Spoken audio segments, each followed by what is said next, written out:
So I'm in an Microsoft Excel page, and you can see here the heading is there, like for the rows and columns. Here you can see here A, B, C, D, E, F, G, H, I, J, K, etc. You can see the alphabets here is set after that A, B, like that. So if you wish to hide these headings, you can see the rows and columns there in number.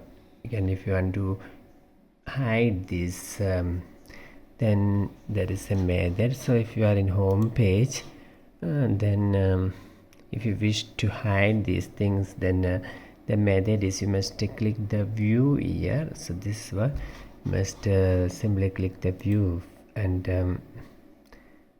here you can see